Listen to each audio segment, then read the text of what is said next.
So hello dear students, today we are going to the last topic of our discussion related to our working capital. So this is the last theoretical topic in the concept of working capital.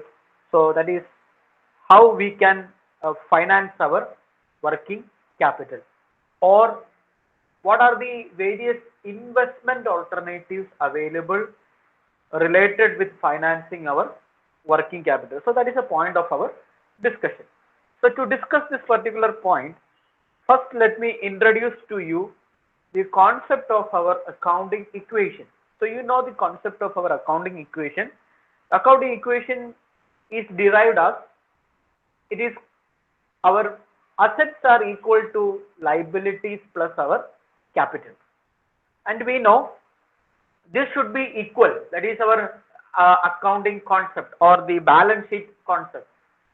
So to finance our assets, we should have our liabilities and our capital. So the assets are financed through our liabilities and our capital. So this the component of asset is our what current asset. അല്ലേ? അപ്പൊ അതുകൊണ്ട് തന്നെ current asset എങ്ങനെയാണ് നമ്മൾ ഈ current അസറ്റിന് വേണ്ട finance നമ്മൾ obtain ചെയ്യുന്നത്? നമുക്ക് അതിന്റെ റൈറ്റ് ഹാൻഡ് സൈഡിൽ ഉള്ളത് ഏതൊക്കെയാണ്? നമ്മളുടെ ലൈബിലിറ്റീസ് പ്ലസ് ക്യാപിറ്റലും ആണ്. ഇതിൻ്റെ അകത്ത് എങ്ങനെയുള്ള ലൈബിലിറ്റീസ് ഉപയോഗിക്കണം, അല്ലെങ്കിൽ ക്യാപിറ്റൽ മുഴുവൻ എടുക്കണം? ഇങ്ങനത്തെ കുറെ ചോദ്യങ്ങൾ നമ്മുടെ മുമ്പിലുണ്ട്. അതിനെ ആൻസർ ചെയ്യുന്ന ഒരു സെഷൻ ആണ് എന്ത്, how we can finance our working capital. So generally we have three different methods or three different approaches related with financing our working capital. The first one is known as the hedging approach. The second one is the conservative approach, and the third one the aggressive approach. So when you are running a particular business, by understanding the advantages and disadvantages of each of the approach, you can decide which of the approach is to be adopted in my business. So different businesses can adopt different approaches. So which should be the most suitable one for my business, that each financial manager should think, and they should implement any of these approaches into their business scenario. So you can see these are the three approaches. First is hedging, second is conservative, and the third one the aggressive approach. So first we can see what is the concept of the hedging approach, or it is also known as the moderate working capital policy. So we can see the first one, that is the hedging approach. So what is a hedging approach? It says that the length of the finance should match with the life duration of the asset. So once again, the length of the finance should match with the life duration of the asset. നമ്മൾ എന്തിനെ പറ്റിയാ പറയാൻ പോകുന്നത്? Working capital. ഈ working ക്യാപിറ്റലിന്റെ അകത്തുണ്ടാകുന്ന എന്താണ്? Current asset. അപ്പൊ നമ്മുടെ suppose you think that നമ്മളുടെ ഇൻവെന്ററി എന്ന് പറയുന്നത് ഒരു 3 മാസത്തേക്ക് വേണ്ടിയുള്ളതാണ്, 3 months. ഇൻവെന്ററി എന്ന് പറഞ്ഞത് 3 monthsന് വേണ്ടിയുള്ളതാണ്. അങ്ങനെയെങ്കിൽ നമ്മളുടെ ലെങ്ത് ഓഫ് ഫൈനാൻസും എത്രയായിരിക്കണം? 3 monthsന് വേണ്ടി ഉള്ളതായിരിക്കണം. അതായത് 3 months കൊണ്ട് നമുക്ക് വീട്ടാൻ പറ്റുന്ന ഒരു ഡെറ്റ് ഫൈനാൻസ് മാത്രമേ നമ്മൾ എടുക്കാനായിട്ട് പാടുള്ളൂ. സിമിലർലി നമ്മളുടെ ഡ്യൂറേഷൻ ഓഫ് അവർ അസറ്റ് ഒരു 1 year ആണെന്ന് വിചാരിക്കുക. അപ്പൊ നമ്മളുടെ ഫൈനാൻസും എത്ര നാളത്തേക്കുള്ളതായിരിക്കണം? 1 yearലേക്കുള്ളതായിരിക്കണം. അപ്പൊ നമ്മൾ ഇവിടെ ഉദ്ദേശിക്കുന്നത് എന്താണ്? നമ്മൾ ഈ കറണ്ട് അസറ്റ് തിരിച്ച് ക്യാഷ് ആക്കി കൺവേർട്ട് ചെയ്യുമ്പം നമ്മൾ എന്തിനെ മീറ്റ് ചെയ്യും? നമ്മൾ എടുത്തിരിക്കുന്ന ഈ ഫൈനാൻസിനെ നമ്മൾ എന്ത് ചെയ്യും? മീറ്റ് ചെയ്യും. Okay ആണല്ലോ. അപ്പം if the length of the asset is for a longer period, then the source of financing should also be for a longer period. And if the length of your asset is for a shorter period, your length of your finance also should be a shorter period. And with the inflows from your asset, you will be meeting up all the liabilities related to your finance. അപ്പൊ clear ആണല്ലോ. അപ്പൊ നമ്മളുടെ asset എങ്ങനെ ഇരിക്കുന്നു, അല്ലെങ്കിൽ നമ്മളുടെ അസറ്റിന്റെ ഒരു time period, അല്ലെങ്കിൽ അതിന്റെ ഡ്യൂറേഷൻ എത്ര നാളത്തേക്ക് വേണ്ടി ഇരിക്കുന്നു, അത്രയും നാളത്തേക്ക് വേണ്ടിയുള്ള ഒരു ഫൈനാൻസ് ആയിരിക്കണം നമ്മൾ ഐഡന്റിഫൈ ചെയ്യുന്നത്. Which means if your asset is A permanent asset, If your asset is a permanent asset, suppose you think that you are purchasing a machine and the machine is having a life of 5 years. അങ്ങനെയെങ്കിൽ നിങ്ങൾ ആ machine purchase ചെയ്യാനായിട്ട് നിങ്ങൾക്ക് പൈസ വേണ്ടേ? അപ്പൊ നിങ്ങൾ ഏത് തരത്തിലുള്ള ഫൈനാൻസ് ആയിരിക്കും ഉപയോഗിക്കുന്നത്? You should be using A long term financing which should have A maturity period of 5 years. അപ്പൊ നിങ്ങൾക്ക് ഒരു ലോൺ എടുക്കാം. എത്ര നാളത്തേക്കുള്ള? 5 വർഷത്തേക്കുള്ള ലോൺ എടുക്കാം. അപ്പൊ ഓരോ വർഷം നിങ്ങൾ എന്ത് കൊടുക്കണം? ഇൻട്രസ്റ്റ് കൊടുക്കേണ്ടതായിട്ട് വരും. ആ ഇൻട്രസ്റ്റ് എവിടെ നിന്ന് നിങ്ങൾ എടുക്കും? നമ്മളുടെ ഈ അസറ്റിൽ നിന്നുള്ള ഇൻഫ്ലോയിൽ നിന്നായിരിക്കും നമ്മൾ എന്ത് മീറ്റ് ചെയ്യുന്നത്? നമ്മൾ ആ ഒരു പറയുന്ന ഒരു സോഴ്സ് ഓഫ് ഫൈനാൻസിങ്ങിന്റെ ഇൻട്രസ്റ്റ് നമ്മൾ മീറ്റ് ചെയ്യുന്നു. അപ്പൊ നമ്മളുടെ അസറ്റ് ഒരു പെർമനന്റ് അല്ലെങ്കിൽ ഒരു ഫിക്സ്ഡ് അല്ലെങ്കിൽ ഒരു ലോങ് ടേം അസറ്റ് ആണെങ്കിൽ ആ അസറ്റിന് ഈക്വലന്റ് ആയിട്ടുള്ള ലൈഫ് ഉള്ള ഒരു ഫൈനാൻസിങ് ആയിരിക്കണം നമ്മൾ ചൂസ് ചെയ്യുന്നത്. And also if your asset is a temporary asset means it can be a current asset, any of the current assets. Sometimes it may be debtors, it may be inventories, or it may be a bill.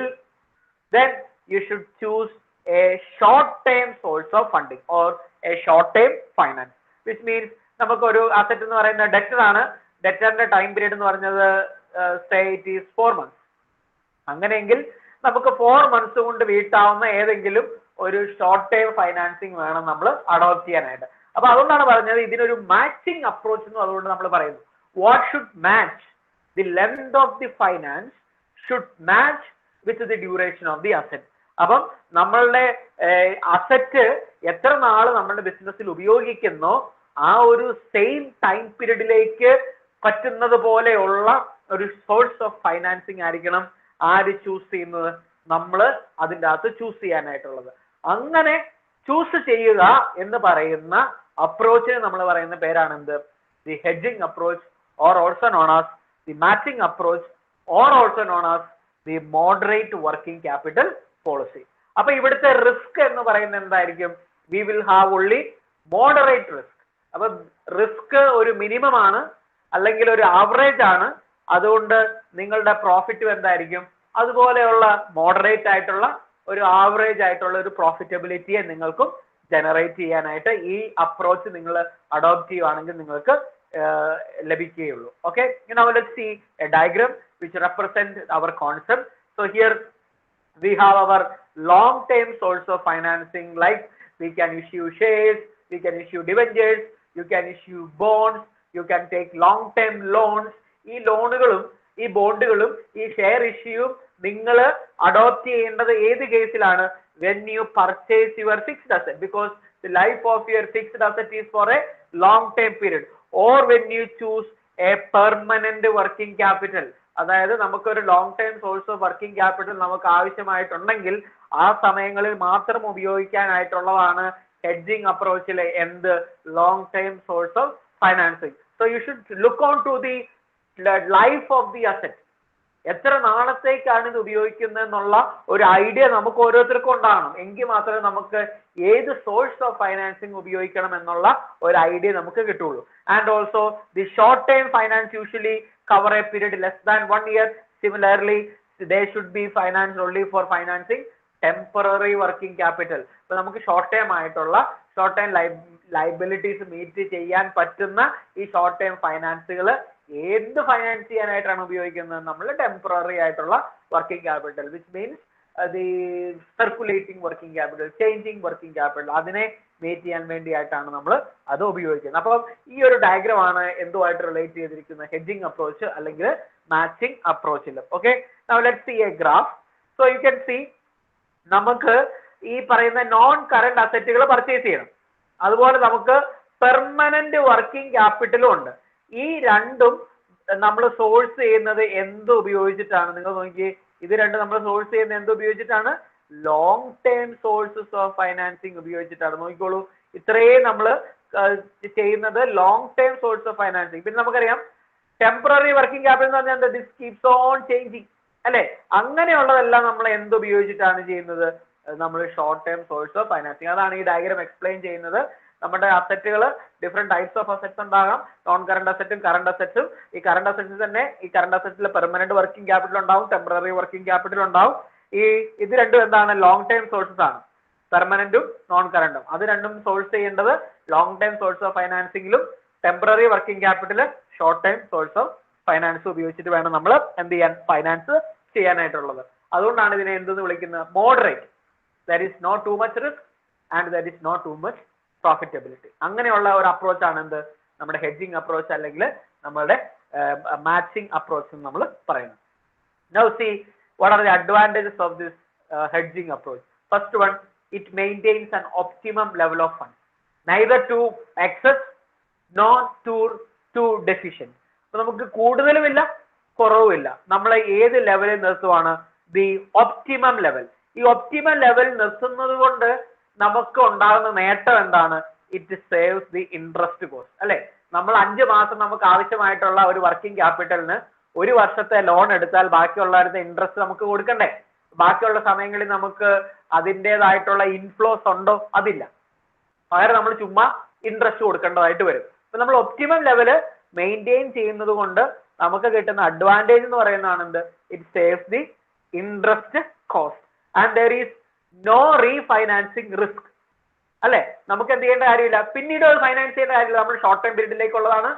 നമ്മൾ അതുകൊണ്ട് ആ short time period വെച്ചിട്ട് നമ്മൾ എന്ത് ചെയ്യും, ആ പറയുന്ന current അസറ്റിനെ നമ്മൾ മീറ്റ് ചെയ്യും. പിന്നെ നമുക്ക് എന്ത് ചെയ്യേണ്ട കാര്യമില്ല, there is no refinancing risk. And sometimes when you refinance, പിന്നീട് നമുക്ക് ആവശ്യം വരുമ്പോൾ നമ്മൾ ചിലപ്പോൾ എന്ത് ചെയ്യും, പിന്നീടും പൈസ എടുക്കും. അതിനാണെന്ന് പറയുന്നത് റീഫൈനാൻസിങ്. അപ്പോൾ നമ്മൾ പിന്നീടും പൈസ എടുക്കുമ്പോൾ ചിലപ്പോൾ ആ സമയത്ത് നമ്മൾ ആദ്യം എടുത്ത ഇൻട്രസ്റ്റ് റേറ്റ് ആയിരിക്കില്ല, ചിലപ്പോൾ കൂടും, ചിലപ്പോൾ കുറയാനായിട്ടുള്ള സാധ്യതയുണ്ട്. അതുകൊണ്ടാണ് നമ്മൾ പറയുന്നത് റീഫൈനാൻസിങ് റിസ്ക് പോസിബിലിറ്റി ഉണ്ട്. ആ ഒരു പോസിബിലിറ്റിയും അവോയ്ഡ് ചെയ്യാം ഏത് കേസിലും നമ്മൾ ഹെഡ്ജിങ് അപ്രോച്ച് ആണ് ഉപയോഗിക്കുന്നതെങ്കിൽ നമുക്ക് സേവ് ചെയ്യാനായിട്ട് പറ്റും. Now see, let's see disadvantages of hedging approach. First one, it is difficult to implement. എപ്പോഴും നമുക്ക് ബിസിനസ്സിൽ ഇംപ്ലിമെന്റ് ചെയ്യാൻ പറ്റുന്ന ഒരു കോൺസെപ്റ്റ് അല്ല ഇത്. കാരണം നമ്മുടെ വർക്കിംഗ് ക്യാപിറ്റൽ നമ്മൾ പറഞ്ഞിരുന്നു, it is also known as circulating capital. അപ്പൊ ഇത് കീപ്സ് ഓൺ ചേഞ്ചിങ് ആണ് അല്ലെ. അതിന് ഒരു കൺസിസ്റ്റൻസി ഇല്ല. അപ്പൊ നമുക്ക് വേണ്ടി വരുന്ന എല്ലാ ഡിമാൻഡുകൾക്കും നമുക്ക് ഓരോരോ short time source of finance കണ്ടുപിടിക്കുക എന്ന് പറയുന്നത് ബുദ്ധിമുട്ടാണ്. അതുകൊണ്ട് തന്നെ ചിലപ്പോൾ അവർ ഒരു long time source of financing ആയിരിക്കും ജനറലി അഡോപ്റ്റ് ചെയ്യുന്നത്. അപ്പം ഇത് ടെക്നിക്കലി ഇത് ഓരോ സ്മോൾ ഡിമാൻഡ് ഫോർ കറണ്ട് അസറ്റ്സിന് നമുക്ക് മീറ്റ് ചെയ്യാനായിട്ട് ചിലപ്പം പറ്റണമെന്ന് നിർബന്ധമില്ല. And the risk still persist. നമ്മൾ റിസ്ക് ഉണ്ട് എന്ന് പറഞ്ഞാലും നമ്മൾ പറയുന്നത് എന്താണ്, moderate risk ആണ്. അപ്പോൾ റിസ്ക് ഇല്ല എന്നല്ല, it is having a moderate risk. This risk is still existing in this particular case also relating to our hedging approach and or the matching approach. കാരണം എന്താണ്, ചിലപ്പോൾ നമ്മൾ ഉദ്ദേശിക്കുന്ന രീതിയിലുള്ള ബിസിനസ്സിന് ഇൻഫ്ലോസ് ജനറേറ്റ് ചെയ്യാൻ പറ്റിയില്ല എന്ന് വരും. അപ്പം നമുക്ക് അവിടെ എന്ത് പോസിബിലിറ്റി ഉണ്ടാവും, റിസ്ക് എന്ന് പറയുന്ന പോസിബിലിറ്റി ഉണ്ടാവും. നിങ്ങൾക്ക് മനസ്സിലായല്ലോ എന്താണ് ഈ ഹെഡ്ജിങ് അപ്രോച്ച് അല്ലെങ്കിൽ മാച്ചിങ് അപ്രോച്ച് എന്ന് പറഞ്ഞാൽ. It should match. മാച്ചിങ് ഏത് രീതിയിലുള്ള മാച്ചിങ് ആണ്, the life of the asset should match with the life of the liability. അപ്പം അത് രണ്ടും കൂടെ ഈക്വൽ ആകുന്ന, ഓൾമോസ്റ്റ് സിമിലർ ആകുന്ന ഒരു സോഴ്സ് ഓഫ് ഫൈനാൻസിങ് മാത്രമേ നമ്മൾ എന്ത് ചെയ്യാൻ പറ്റുള്ളൂ, നമ്മൾ സെലക്ട് ചെയ്യേണ്ടത്. അതിനാണ് നമ്മൾ ഏത് അപ്രോച്ച് എന്ന് പറയുന്നത്, ഹെഡ്ജിങ് അപ്രോച്ച് നമ്മൾ പറയുന്നത്. So we move to the second approach, that is known as the conservative approach, conservative policy or the conservative approach. So this approach is known as risk-free strategy.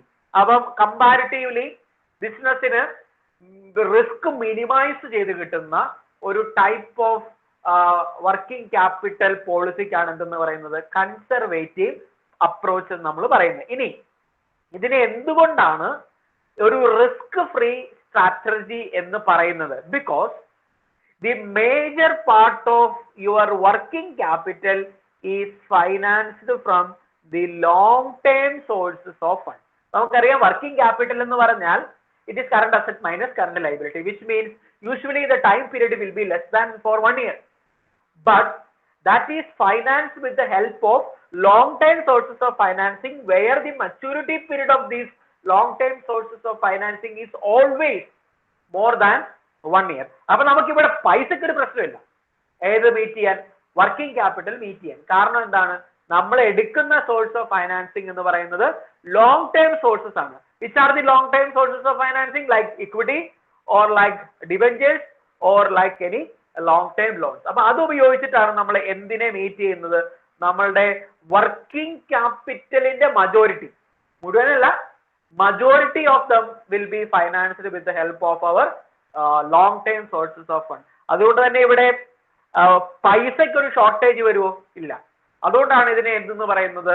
A risk free strategy എന്ന് നമ്മൾ പറയുന്നത്. Okay, so the fixed assets and also the permanent working capital and also a portion of the temporary working capital is financed from the long term sources. അപ്പോൾ നമ്മുടെ working ക്യാപിറ്റലിൽ ഏതൊക്കെ portion ആണ്? Permanent working ക്യാപിറ്റലും temporary working ക്യാപിറ്റലിന്റെ majority എന്തുപയോഗിച്ചിട്ടാണ്? നമ്മുടെ long term source ഉപയോഗിച്ചിട്ടാണ് നമ്മൾ ഫൈനാൻസ് ചെയ്യുന്നത്. While very remaining or very negligent part of the temporary working capital will be only financed with the help of our short term sources. അപ്പൊ നമ്മൾ majority അലോക്കേഷനും long term സോഴ്സസിലൂടെ ചെയ്യാനായിട്ട് നമ്മൾ നോക്കും. പക്ഷേ അതിനകത്ത് എന്തെങ്കിലും ഒരു ഷോർട്ടേജ് വന്നാൽ എന്ത് ചെയ്യും? നമ്മൾ ഷോർട്ട് ടേം സോഴ്സസ് ഉപയോഗിച്ചിട്ട് നമ്മുടെ റിമൈനിങ് ആ ഒരു ടെമ്പററി വർക്കിംഗ് ക്യാപിറ്റലും കൂടെ നമ്മൾ ഫൈനാൻസ് ചെയ്യും. പക്ഷെ നമ്മുടെ മുമ്പത്തെ അപ്രോച്ചിൽ അങ്ങനെയല്ലായിരുന്നു. ടെമ്പററി വർക്കിംഗ് ക്യാപിറ്റൽ മുഴുവൻ ഫൈനാൻസ് ചെയ്യുന്നത് ഷോർട്ട് ടൈം സോഴ്സസിലായിരുന്നു. പക്ഷെ ഈ കേസിൽ എങ്ങനെയാണ്? ഈ ടെമ്പററി വർക്കിംഗ് ക്യാപിറ്റലിന്റെ മജോറിറ്റിയും ഏത് ഉപയോഗിച്ചിട്ടാണ്? ലോങ് ടൈം സോഴ്സ് ഉപയോഗിച്ചിട്ടാണ്. പക്ഷെ ടെമ്പററി വർക്കിംഗ് ക്യാപിറ്റൽ ഒരു സ്മോൾ പോർഷൻ മാത്രമേ എന്ത് ഉപയോഗിച്ച് ഫൈനാൻസ് ചെയ്യുന്നുള്ളൂ? ഷോർട്ട് ടൈം സോഴ്സസ് ഉപയോഗിച്ച് നമ്മൾ ഫൈനാൻസ് ചെയ്യുന്നുള്ളൂ. You can see the diagram. നമുക്ക് നോക്കിക്കോളൂ, നേരത്തെ പറഞ്ഞ ഡയഗ്രത്തിൽ ചെറിയ വ്യത്യാസമുണ്ട്. Long time sources of financing അത് എന്തിനൊക്കെയാണ് ഫൈനാൻസ് ചെയ്യുന്നത്? നമ്മുടെ ഫിക്സ്ഡ് അസറ്റിനെ, നമ്മുടെ പെർമനന്റ് വർക്കിംഗ് ക്യാപിറ്റലിനെ, നമ്മുടെ ടെമ്പററി വർക്കിംഗ് ക്യാപിറ്റലിന്റെ മജോറിറ്റി പോർഷനെയും എന്തുപയോഗിച്ചാണ് ഫൈനാൻസ് ചെയ്യുന്നത്? ലോങ് ടൈം സോഴ്സ് ഉപയോഗിച്ചാണ് നമ്മൾ ഫൈനാൻസ് ചെയ്യുന്നത്. അതുപോലെ ഷോർട്ട് ടൈം ഫൈനാൻസ് ഉപയോഗിച്ച് ടെമ്പററി വർക്കിംഗ് ക്യാപിറ്റലിന്റെ ഒരു ചെറിയ പോർഷൻ, ആ ഒരു സ്മോൾ പോർഷൻ മാത്രമാണ് ഈ ഷോർട്ട് ടൈം ഫൈനാൻസിങ് ഉപയോഗിച്ച് നമ്മൾ ഫൈനാൻസ് ചെയ്യുന്നത്. Now you can see the approach.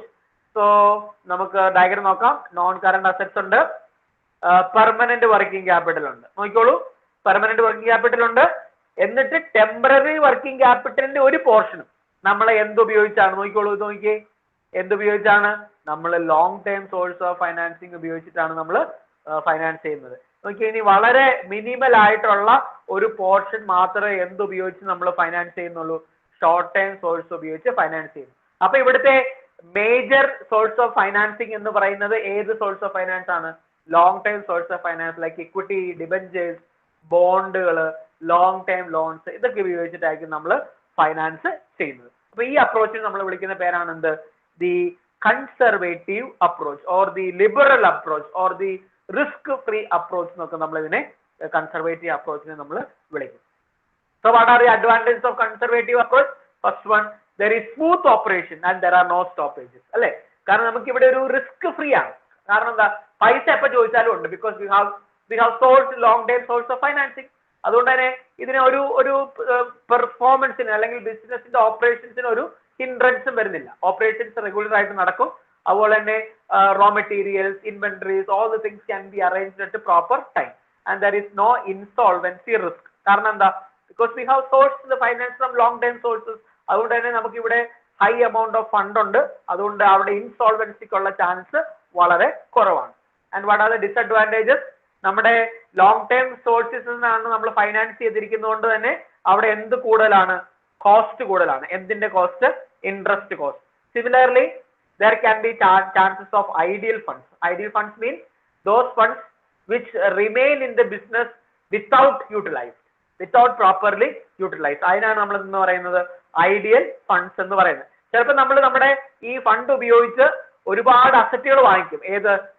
Current അസറ്റുകൾ. That will increase what? The carrying cost. So interest cost will increase and the carrying cost also will be increase and there can be chances of ideal funds.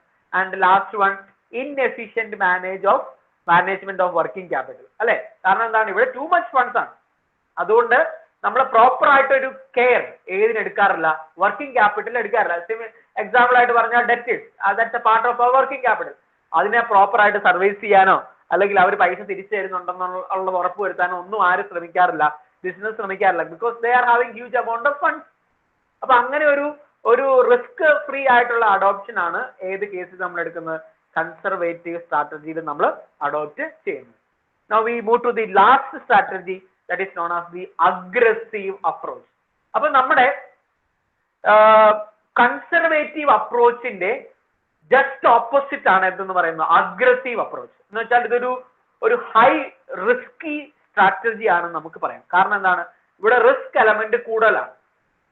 ഇവിടുത്തെ adoption എന്ന് പറയുന്നത് എന്താണ്, fixed asset and A part of the permanent working capital. നമ്മളുടെ working ക്യാപിറ്റലിനെ രണ്ട് തരത്തിൽ തിരിച്ചിട്ടുണ്ടോ നിങ്ങൾ നമ്മുടെ ഡിസ്കഷനിൽ നിന്ന് മനസ്സിലായിട്ടുണ്ടല്ലോ. ഒന്ന് പെർമനന്റ് വർക്കിംഗ് ക്യാപിറ്റൽ എന്നാണ്, രണ്ട് ടെമ്പററി വർക്കിംഗ് ക്യാപിറ്റൽ എന്നാണ്. നോക്കിയേ, ഈ പെർമനന്റ് വർക്കിംഗ് ക്യാപിറ്റലിന്റെ a portion, only a portion, and also your fixed assets, ഇത്രേ മാത്രമേ എന്ത് ഉപയോഗിച്ച് ഫൈനാൻസ് ചെയ്യുന്നുള്ളൂ, ലോങ് ടൈം സോഴ്സ് ഉപയോഗിച്ച് നമ്മൾ ഫൈനാൻസ് ചെയ്യുന്നുള്ളൂ. And A portion of the permanent working capital and the temporary working capital, അത് രണ്ടും എന്ത് ഉപയോഗിച്ചിട്ടാണ്, short time source of financing ഉപയോഗിച്ചിട്ടാണ് നമ്മളിവിടെ വർക്ക് അല്ലെങ്കിൽ നമ്മൾ ഫൈനാൻസ് ചെയ്യുന്നത്. ആ ഒരു അപ്രോച്ചിനാണ് നമ്മൾ എന്തെന്ന് പറയുന്നത് aggressive approach or high risky approach എന്ന് നമുക്ക് ഇതിനെ പറയാം. ഏത് അപ്രോച്ചിനെ, നമ്മുടെ ഈ പറയുന്ന അഗ്രസീവിനെ അപ്രോച്ചിനെ. അതുകൊണ്ട് short time source of financing എന്തൊക്കെയാണ് ഫൈനാൻസ് ചെയ്യുന്നത്, നമ്മളുടെ പെർമനന്റ് വർക്കിംഗ് ക്യാപിറ്റലിന്റെ പോർഷനെ, അതുപോലെ തന്നെ ടെമ്പററി വർക്കിംഗ് ക്യാപിറ്റലിന്റെ ഫുള്ളും, ഇത് രണ്ടും കൂടെ ഫൈനാൻസ് ചെയ്യുന്നത് ഏത് ഫണ്ട് ഉപയോഗിച്ചിട്ടാണ്, short time sources of financing. അതിനാണ് എന്തെന്ന് പറയുന്നത് aggressive approach. So you can see the diagram, your fixed asset and a portion of the permanent working capital will be sourced from long term source of financing, and a portion of the permanent working capital and temporary working capital full, the entire part, that is financed with the help of short term sources of financing. അതിനാണ് നമ്മൾ എന്തെന്ന് പറയുന്നത് ഏത് approach, that is known as the aggressive approach. So you can see non current asset full, പിന്നെ permanent working ക്യാപിറ്റലിന്റെ portion നോക്കി, ഇവിടെ അതിന്റെ line വന്നിട്ടുണ്ട്, അത്രയും മാത്രമേ നമ്മൾ എന്ത് ചെയ്യുന്നുള്ളൂ, നമ്മൾ ലോങ് ടൈം സോഴ്സ് ഉപയോഗിച്ച് നമ്മൾ മീറ്റ് ചെയ്യുന്നുള്ളൂ.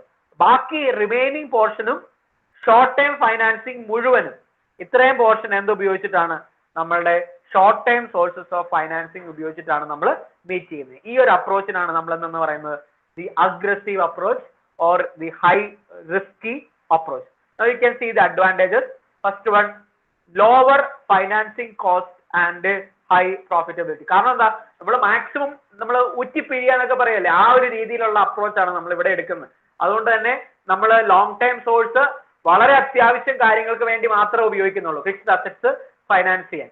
ബാക്കിയുള്ളതെല്ലാം മാക്സിമം നമ്മൾ ഏത് ഉപയോഗിച്ചിട്ടാണ്, ഷോർട്ട് ടൈം ഫൈനാൻസിങ് ഉപയോഗിച്ചിട്ടാണ് നമ്മൾ മീറ്റ് ചെയ്യുന്നത്. അതുകൊണ്ട് തന്നെ നമ്മുടെ ഇവിടെ ഫൈനാൻസിങ് കോസ്റ്റ് എന്ന് പറയുന്നത് വളരെ മിനിമൽ ആയിരിക്കും. അതുപോലെ തന്നെ carrying cost and handling cost also will B minimum.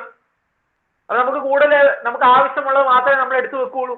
അത് തീർന്നു കഴിഞ്ഞാലേ അടുത്ത് നമ്മൾ നമ്മുടെ ബിസിനസ്സിലേക്ക് കൊണ്ടുവരുള്ളൂ. അതുകൊണ്ട് തന്നെ ഇതിന്റെ എന്ത് കോസ്റ്റ് കുറവായിരിക്കും, carrying cost and handling cost will be very low and high efficient management of our working capital. അപ്പൊ നമ്മളുടെ കൺസർവേറ്റീവ് അപ്രോച്ചിന്റെ അഡ്വാൻറ്റേജസിന്റെ എല്ലാം ഓപ്പോസിറ്റ് ആണ് ഇവിടെ വരുന്നത്. നമ്മുടെ അവിടെ പറഞ്ഞു ഫൈനാൻസിങ് കോസ്റ്റ് ഹൈ ആണ്, ക്യാരിയിങ് കോസ്റ്റ് ഹൈ ആണ്, വർക്കിംഗ് ക്യാപിറ്റൽ പ്രോപ്പറായിട്ട് മാനേജ് ചെയ്യുന്നത്, ഇതെല്ലാം നമ്മൾ അവിടെ പറഞ്ഞിരുന്നു. അതിന്റെ ആ ഡിസഡ്വാൻറ്റേജസ് ഇവിടെ എന്തായിട്ട് വരും, അഡ്വാൻറ്റേജസ് ആയിട്ട് വരും. What are the disadvantages? There can be chances of insolvency risk. കാരണം എന്താണ്, നമ്മളുടെ ഒരു വളരെ കുറച്ച് മാത്രമേ എന്ത് എടുക്കുന്നുള്ളൂ, ലോങ് ടൈം സോഴ്സസ് എടുക്കുന്നുള്ളൂ. അതുകൊണ്ട് നമ്മളുടെ മജോറിറ്റി ഡിമാൻഡ്സ് മീറ്റ് ചെയ്യേണ്ടത് ഏത് ഉപയോഗിച്ചിട്ടാണ്, നമ്മളുടെ ഷോർട്ട് ടൈം സോഴ്സസ് ഉപയോഗിച്ചിട്ടാണ്. എപ്പോഴും നമുക്ക് ഷോർട്ട് ടൈം സോഴ്സസ് അവൈലബിൾ ആയിരിക്കണമെന്ന് നിർബന്ധവുമില്ല.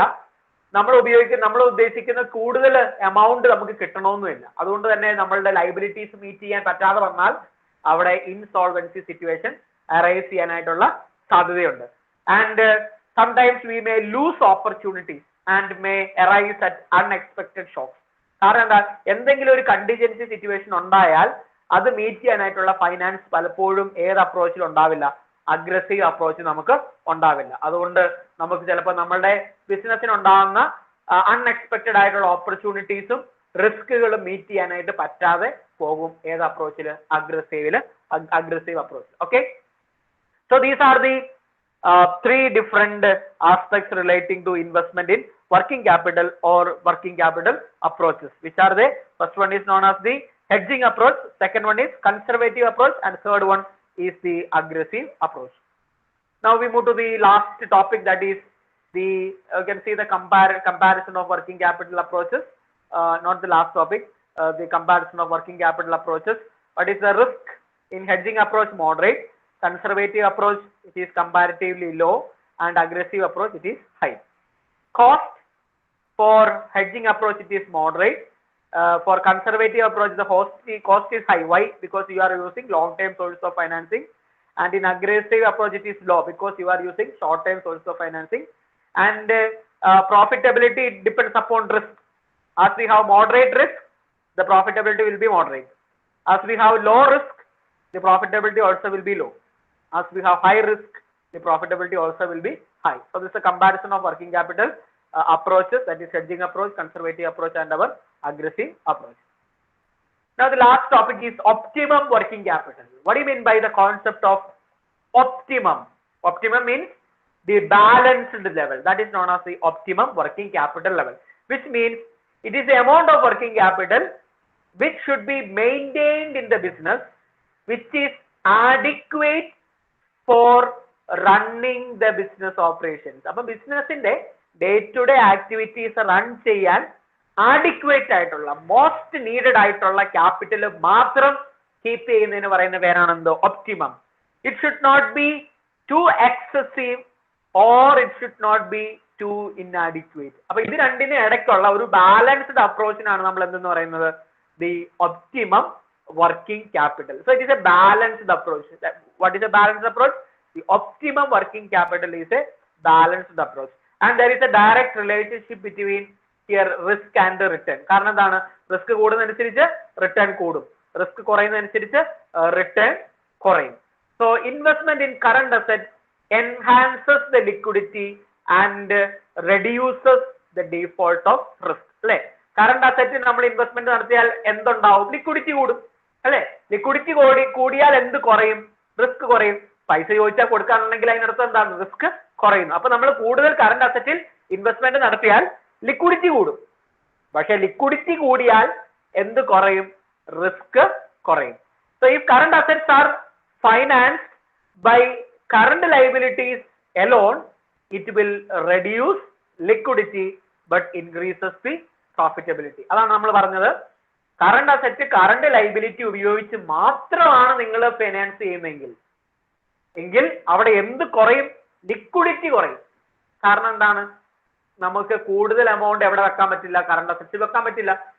അതുകൊണ്ട് തന്നെ നമ്മുടെ ലിക്വിഡിറ്റി പൊസിഷൻ കുറയും. പക്ഷേ ലിക്വിഡിറ്റി പൊസിഷൻ കുറയുമ്പോൾ എന്ത് കൂടും? റിസ്ക് കൂടും. റിസ്ക് കൂടിയാൽ എന്തും കൂടും? പ്രോഫിറ്റബിലിറ്റി കൂടും. So when you are investing more in your current assets, the interest cost also will be less. അല്ലെ? നമുക്ക് അവിടെ ലോങ് ടൈം സോഴ്സ് ഓഫ് ഫൈനാൻസിനെ ഒന്നും അഡോപ്റ്റ് ചെയ്യേണ്ട കാര്യമില്ല.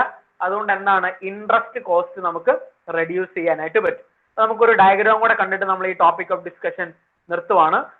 അത് ഒപ്റ്റിമം വർക്കിംഗ് ക്യാപിറ്റൽ എങ്ങനെയാണ് നമ്മൾ കണ്ടുപിടിക്കുക? നമുക്കറിയാലോ, നമ്മളുടെ കറണ്ട് അസറ്റ് കൂടുന്നതനുസരിച്ച്, ഇതാണ് കറണ്ട് അസറ്റിന്റെ പൊസിഷൻ, ഇത് കൂടുന്നതനുസരിച്ച് എന്ത് കൂടും? നമ്മളുടെ ക്യാരിയിങ് കോസ്റ്റ് കൂടും. അതായത് നമ്മൾക്ക് കുറെ ഇൻവെന്ററി ഉണ്ടെങ്കിൽ അത് സൂക്ഷിക്കാനുള്ള സ്ഥലം വേണ്ടേ? അതുകൊണ്ട് തന്നെ എന്ത് കൂടും? ക്യാരിയിങ് കോസ്റ്റ് കൂടും. പക്ഷെ കറണ്ട് അസറ്റ് കൂടുന്നതനുസരിച്ച് എന്ത് കുറയും? The cost of illiquidity. The cost of illiquidity കുറയും. അതിനാണ് നമ്മൾ എന്തെന്ന് വിളിക്കുന്നത്? Shortage cost. കാരണം കറണ്ട് അസറ്റ് ചോദിച്ചാൽ നമ്മുടെ കയ്യിൽ ഉണ്ടെന്നേ. അതിനർത്ഥം എന്താണ്? ലിക്വിഡിറ്റി കൂടി എന്നല്ലേ പറഞ്ഞു. അപ്പൊ ലിക്വിഡിറ്റിയുടെ ഓപ്പോസിറ്റ് എന്താണ്? ഇൻലിക്വിഡിറ്റി. അപ്പൊ കറണ്ട് അസറ്റ് കൂടുന്നതനുസരിച്ച് എന്ത് കൂടും? ലിക്വിഡിറ്റി കൂടും. അപ്പൊ ലിക്വിഡിറ്റി ഉണ്ടെങ്കിൽ എന്ത് കുറയും? Cost of ഇൻലിക്വിഡിറ്റി. ഇൻലിക്വിഡിറ്റി കുറയും. അപ്പൊ ആ കോസ്റ്റ് ഓഫ് ഇൻലിക്വിഡിറ്റിയുടെ ലൈനാണ് നിങ്ങൾ ഇവിടെ കാണുന്നത്. കോസ്റ്റ് ഓഫ് ഇൻലിക്വിഡിറ്റി കുറയും.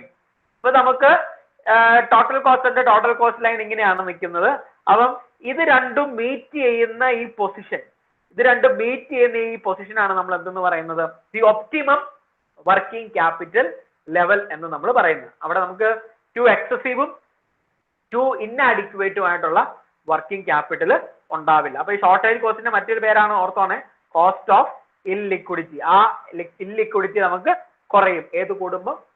വർക്കിംഗ് ക്യാപിറ്റൽ അല്ലെങ്കിൽ നമ്മുടെ കറണ്ട് അസറ്റ്സ് കൂടുമ്പോൾ. അപ്പൊ ഈ ഒരു പോയിന്റിനാണ് നമ്മൾ എന്ന് പറയുന്നത് that is known as the optimum level or the optimum working capital level. അപ്പൊ ഒപ്റ്റിമം വർക്കിംഗ് ക്യാപിറ്റൽ ലെവലിലെ അഡ്വാൻറ്റേജ് ആണ് മുമ്പേ പറഞ്ഞത്. എന്താണ് ഇവിടെ എന്തുണ്ടാവും?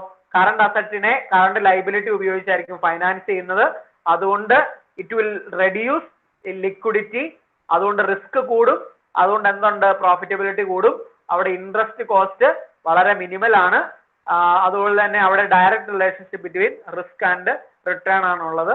അങ്ങനെയുള്ള ഒരു പൊസിഷൻ ആണ് നമ്മൾ എന്തെന്ന് പറയുന്നത്, നമ്മളുടെ ഓപ്പർച്യൂണിറ്റി അല്ലെങ്കിൽ നമ്മളുടെ ഒപ്റ്റിമം വർക്കിംഗ് ക്യാപിറ്റൽ ലെവൽ എന്ന് നമ്മൾ പറയുന്നത്. ഓക്കെ, ഇനി നമുക്ക് ഈ ചാപ്റ്ററിൽ നമ്മളുടെ പ്രോബ്ലം ഏരിയയിലേക്കാണ് നമ്മൾ കിടക്കുന്നത്. പ്രോബ്ലം ഏരിയയിൽ നമ്മൾ മേജർ 2 ടൈപ്സ് ഓഫ് ഡിസ്കഷൻസ് ആണ് ഉള്ളത്. ഒന്ന്, ഓപ്പറേറ്റിംഗ് സൈക്കിൾ എന്താണ്, അതിന്റെ കാൽക്കുലേഷൻ എങ്ങനെയാണ് നമ്മൾ കാൽക്കുലേറ്റ് ചെയ്യുന്നത്. 2, നമ്മൾ വർക്കിംഗ് ക്യാപിറ്റൽ വളരെ ഇമ്പോർട്ടന്റ് ആണെന്ന് പറഞ്ഞു. അപ്പൊ നമുക്ക് ഒപ്റ്റിമം വർക്കിംഗ് ക്യാപിറ്റൽ അല്ലെങ്കിൽ ഓരോ ബിസിനസ്സിലും ആവശ്യമായിട്ടുള്ള വർക്കിംഗ് ക്യാപിറ്റൽ എത്രയാണ് എന്ന് എല്ലാ വർഷവും നമുക്ക് എസ്റ്റിമേറ്റ് ചെയ്യണം, അല്ലെ? നമുക്ക് ആവശ്യമായിട്ട് വരുന്ന വർക്കിംഗ് ക്യാപിറ്റൽ എത്രയാണെന്ന് നമ്മൾ എസ്റ്റിമേറ്റ് ചെയ്യണം. അത് എസ്റ്റിമേറ്റ് ചെയ്യാൻ നമുക്ക് ചില മെത്തേഡുകളുണ്ട്. ആ മെത്തേഡുകൾ അതെങ്ങനെയാണ് കാൽക്കുലേറ്റ് ചെയ്യുന്നത് എന്നുള്ളതാണ് ഇനി തുടർന്നുള്ള സെക്ഷൻസിൽ നമ്മൾ ഡിസ്കസ് ചെയ്യാൻ പോകുന്നത്. നിങ്ങൾക്ക് എന്തെങ്കിലും ഡൗട്ട്സുകൾ ഉണ്ടെങ്കിൽ കമ്മിങ് സെക്ഷൻസിൽ നിങ്ങൾക്ക് ചോദിക്കാം. ഓക്കെ.